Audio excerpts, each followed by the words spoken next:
the Constitution provides us the right, certain rights that even our Muslim countries do not provide. How those rights can be utilized in this country here, living here, and can we make a difference? That is, I think, immediately after the war started and after the war ended, at least in my thinking, that should be the top priority for us, that we living here as Americans, as Muslims, can have an impact on the policies of America. Why shouldn't we try? Why shouldn't we try to have that impact? Politically and socially and on all other levels, and we need to do that. And how do we do that? I think that's a very interesting question also, as Brother Ibrahim Elgindy has already pointed out in his write-up, that the people, the Muslims who come to our mosques and community centers and all that, probably comprise no more than 5% of the Muslims living here in the Chicago area.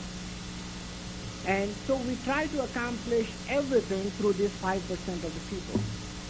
If we want funds to build masajid, build schools, if we want to run a letter writing campaign, no matter what we want to do, we want to concentrate, we do it only with this 5% of the Muslims.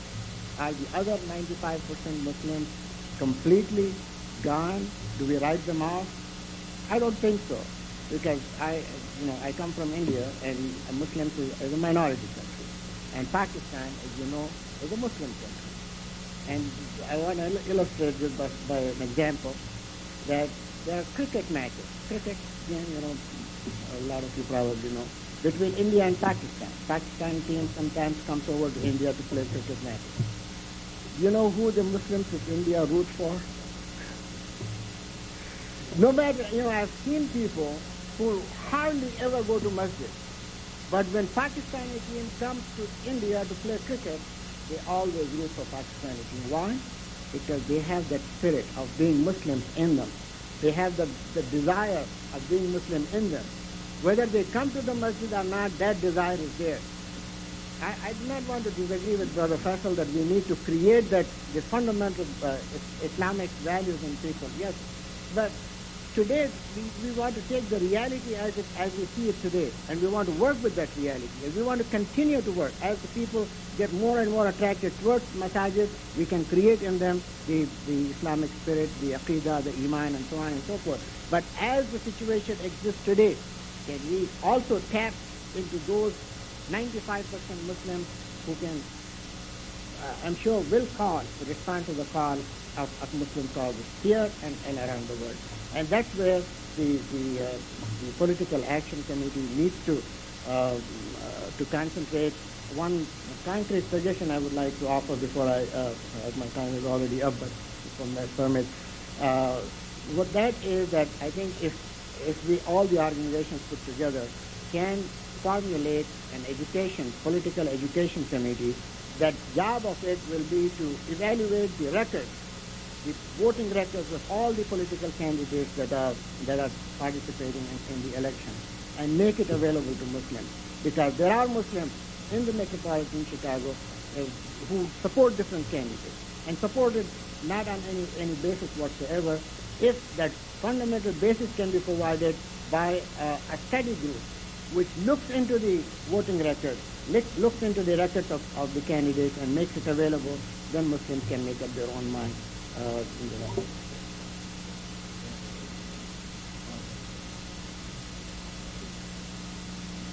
He picked up the remainder of the time, the brothers before him.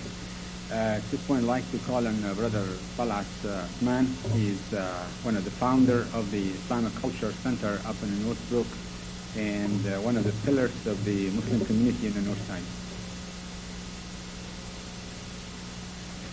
Thank you very much. That means I have 1 hour and 5 minutes till 11 o'clock. If they give you the time. Okay. I can take the podium.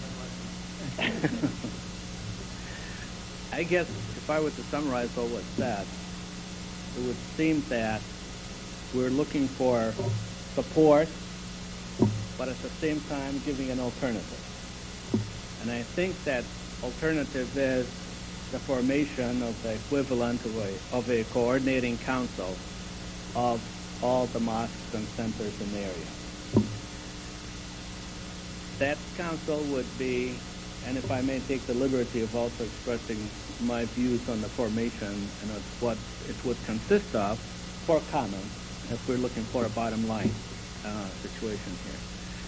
Whether we have 20 or 28 or 30, each group or each council or each mosque or each center would have one representative, so that all the centers are represented.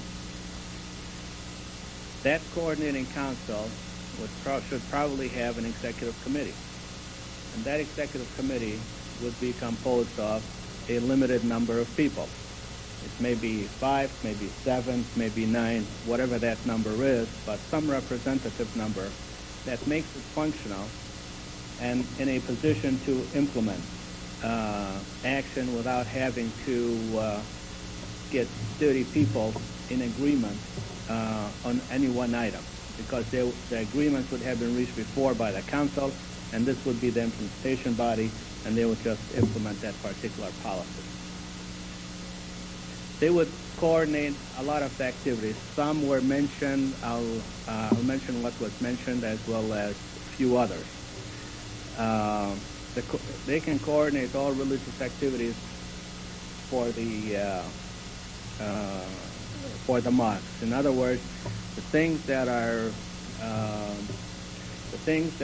common to all of them then can be supported by the council, and the council can provide assistance to each of the mosques and centers in the implementation of these activities.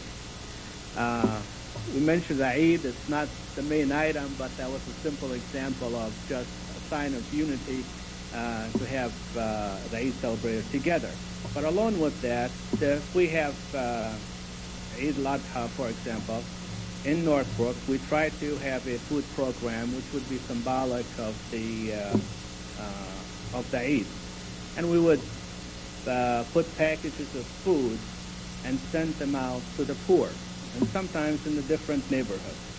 What we have found out to our surprise, because we try to give the food to the Muslim poor. And how do you find them? Well, after the first start of the first year, we found out that there are a lot of Muslims who are poor. And some of them come from Afghanistan, some come from other areas. And one of the persons that was delivering the food, who happened to be Yugoslavian, we had others who were delivering. He said, I will never do it again. And so why? He says, when I went to that apartment of that Muslim family, there were 8 of them in one room. They had no refrigerator and they had no bed. And he said, I just couldn't take it. So there is a need here, and a coordinating council could work with the mosque to implement a program of this nature. Coordinating responses to the press. Yes, the media is needed. The media will call during various times. They'll call when there's a holiday. They'll call when there's trouble in a Muslim country. They'll call when there's trouble here with the Muslim Americans. There should be a central location where there are people who will respond in an enlightened way. And at the same time, to have gone through some training to be able to respond to the press in order to give the proper image. And at the same time, by doing that, they're also disseminating the information to all of the mosques and centers as to how to respond and what the position is on that particular issue, whether it's a domestic issue or an international issue. Possibly they may want to coordinate school curriculum. And I'm not talking about a full-time school. I'm talking about the schools on Saturdays and Sundays. A curriculum that can be coordinated, so that if a Muslim family moves from north side to the south side and their kids transfer from north to south, they enter the program in the school, and it's a continuation. It's nothing new. It's not different. They don't have to get retrained. Summer camp is very important. I know in Los Angeles they do have a summer camp program, and it's functioning very, very well. That is good. And possibly each mosque can afford to do it, or they can't spend the time to do it, whether it's devotion or resources of time or money or whatever. But as a council pitching in for 20 or 30 centers, it can be done. And there definitely is a need for that. Organizing visits programs, where visits from one mosque to another mosque in the area, as well as out of state. It's a way of getting the community together, doing something. Because what is the objective? To have the Muslims getting together, getting them to know each other. And by going and traveling together someplace else, they get to know each other better. And at the same time, they learn from what they've seen at other centers, and also benefit the other centers by what they have to give. The newsletters. Each center or mosque may not have a newsletter, but as a council you could have a newsletter, and the information can flow from each center to the coordinating council, and you have one newsletter for all of them. If each individual some of the individual mosques want to have their own, they continue their own, but still there's also one that covers all. And that keeps the community in touch with each other through the newsletter.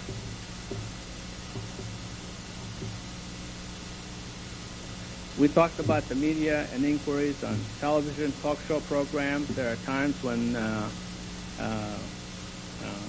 talk shows that like to talk to a Muslim about a particular subject. Again, rather the news. If I might backtrack a little bit, normally the press will take the path of least resistance. In other words, if they know there is somebody somewhere who will talk, they will call on him regardless of how qualified he is. The first criteria is availability. The second one is willingness. And the third one is knowledge of the subject. And so what we want to ensure is that the accessibility is made with those who are knowledgeable on the subject.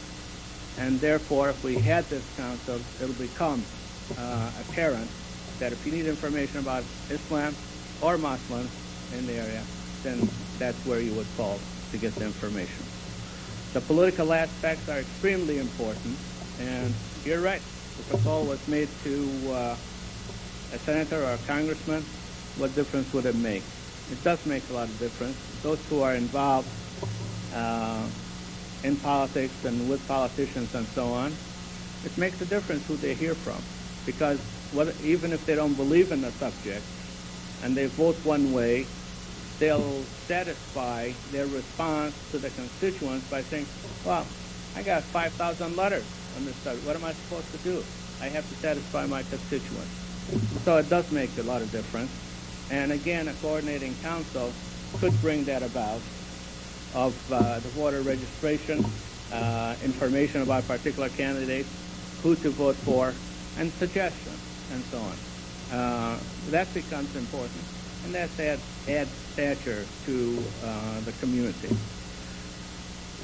We can go on, I suppose, with a lot of other items. One, I would say, which I think is kind of important, I think maybe Sheikh Jamal would agree, that we need to also have scholarship programs for Islamic studies and for training of imams in this country, and have them from here, who are born here and living here and grew up here, to be trained for it. And whether they would go to the University of Chicago and then Saudi Arabia or Azhar or whatever, and then come back and teach here, having the blend of both. This is a project that could also be done by the council.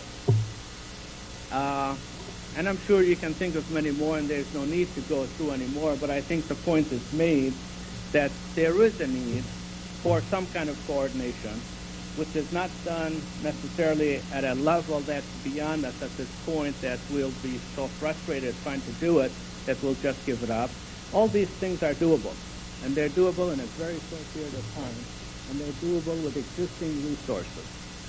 And so, Mr. Chairman, my suggestion would be to work on something like this. And if there are any thoughts on it, they're welcome. If not, maybe you'd want to move on and see if this is something that is acceptable, and maybe that's something that could be done tonight. Assalamu alaikum. Jazakallah khair. Now we start seeing some concrete ideas and proposals. Maybe it's about time. It's after 10 o'clock. Well, he made a motion. He made a motion, but he didn't use the word motion. Now, I'd like to know if any of the brothers have the burning urge to speak further. Yes, sir.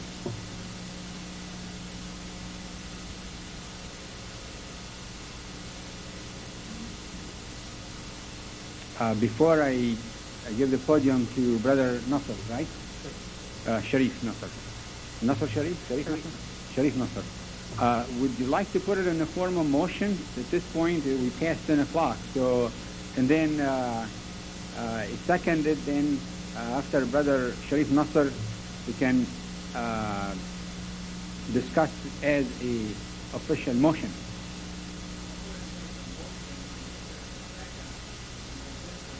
Second, third, and fourth, I see. MashaAllah. To just be specific, I guess we spoke of 5 committees. We spoke of maybe a committee for media. We spoke of a committee for Eid. We spoke of a committee of education. I'd like to add 2 more committees specifically. One, election, committee for election. So that would be number 4. And number, political, election, yes, political. And I guess it was spoken of also. And in election, I would like to specifically also point to Brother Rahman. He spent a great deal of energy.